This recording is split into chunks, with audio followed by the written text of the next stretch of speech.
Lieutenant governor Jammu and Kashmir Shri Manoj Sinha साहब, DDC chairman Reasi Shri सरब सिंह नाग साहब, डीडीसी के मेंबर्स जो यहाँ उपस्थित हैं, मेरे साथी जे&के पुलिस की आला अफसर साहिबान, ADG Shri Manish Sinha ji, ADG law and order Shri Vijay, ADG Jammu Shri Anand, principal secretary to honourable lieutenant governor Mandeep ji, divisional commissioner Ramesh Kumar, मेरे साथी ऑफिसर्स, प्रिंसिपल जमील जी, यहाँ पे मौजूद सर्विंग और रिटायर्ड पुलिस ऑफिसर्स, आज इस पासिंग आउट पैरेड में शामिल कांस्टेबल्स के परिवारगण और आज के दीक्षांत समारोह में इस शानदार शो में 800 से 60 जवान जो यहाँ पे मौजूद। सर, एक वर्दी वाले के लिए चाहे रैंक बड़ा हो या छोटा हो, पासिंग आउट परेड एक बहुत बड़ा दिन होता है। इसमें कई बातें होती है। एक, जैसे प्रिंसिपल साहब ने बताया कि करीब 1 साल की कड़ी मेहनत के बाद, जिसमें उस्तादों की सख्ती, टाइम टेबल का टाइटनेस शामिल होता है, इसका एक अंत होता है। दूसरा ये कि एक ऐसा रस्म और एक रिवाज है जिसे हर पुलिस ऑफिसर, हर पुलिसमैन, पुलिस वुमेन को ये एहसास देता है कि नौकरी और प्रोफेशन के हिसाब से वो नाबालिग से बालिग बन गया है।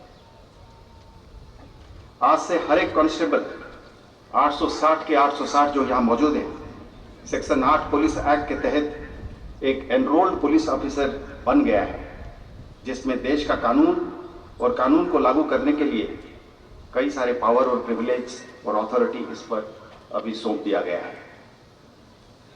आज इस मुकद्दस दिन में मैं करूंगा कि वो 2-4 बात हमेशा याद रखें। आपको आगे चल के ये बिल्कुल महसूस होगा कि पुलिस का काम कई बार बड़ा कठिन होता है। टाइट रोप वॉकिंग अंग्रेजी में जैसे कहते हैं, बड़ा बैलेंस करना पड़ता है। लाठी भी मारनी भी है, पर बंदे को बचाना भी है, शक्ति करनी भी है, और फिर उसमें फर्क भी करना है कि कितनी शक्ति करनी है। पर एक हिसाब से ये काम बहुत आसान है, या बहुत आसान हो सकता है, अगर आप ये याद रखते हैं कि आपकी काम आखिर में आवाम के हित में है।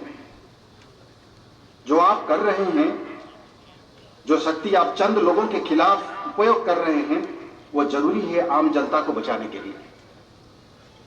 आप चोर को टोके बिना चोर को रोक नहीं सकते।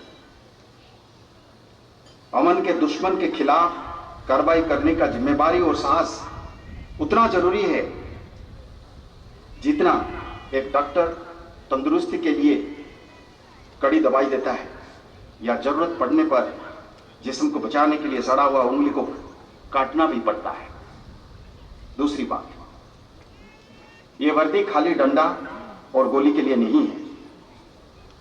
आप यकीन रखें कि ये वर्दी आपको कई सारे मौका देगा, जिसमें किसी मजलूम आदमी का आंसू पोंछने के लिए या किसी मजबूर इंसान का मदद करने के लिए आपको ऐसा ताकत देगा, ऐसा कानून की सहारा देगा, जो शायद किसी और नौकरी में, किसी और ऑक्यूपेशन में या पेशा में मुमकिन नहीं है। आखिरी बात यह है, मेरे जवानों, इस वर्दी की इज्जत रखने के लिए इसको एक खाली नौकरी या एक आमदनी या एक रोजगार का जरिया न समझें। इससे ये बढ़कर बहुत कुछ है। मेरे जैसे लोग और आप जैसे लोग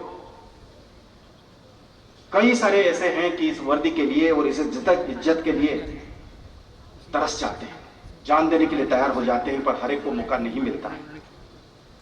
ये आप आगे 30-35 साल जब नौकरी करेंगे, ये जज्बा जब जो आपके प्रिंसिपल साहब ने आप पे कुट कुट कर भरा है, जब आप नेशनल एंथम सुनते हैं आपके रोंगटे खड़े होते हैं, वो 10 साल के बाद भी, 20 साल के बाद भी, 30 साल के बाद भी वो रोंगटे उसी तरीके के खड़ा होना चाहिए।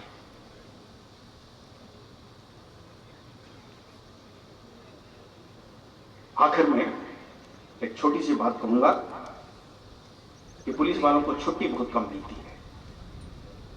आप अपने परिवार से दूर रहते हैं, छुट्टी मिलते ही अपना छुट्टी की जाया न करके घर वालों के साथ, अपने माँ बाप, भाई बहन और शादीशुदा है तो बीवी बच्चों के साथ क्वालिटी टाइम दीजिएगा।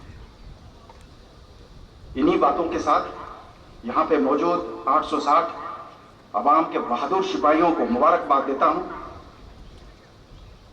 मैं प्रिंसिपल साहब, इंस्ट्रक्टर्स, पीटीसी के तमाम स्टाफ सबों को मुबारकबाद देता हूं कि आपने मेहनत से ये 860 जांबाज सिपाहियों को आपने तैयार किया और अभी देश के काम के लिए इनको उत्सर्ग किया। आप एक ऐसे पुलिस फोर्स में शामिल हो गए हैं जिसकी शान और गरिमा 1600 से ज्यादा प्राणों की आहुति की बुनियाद पर खड़ी है। मैं उम्मीद करूंगा कि ये आहुति और ये जो सैक्रिफाइस है, इसकी कदर आप आने वाले दिनों में चमका के रखिएगा। जय हिंद।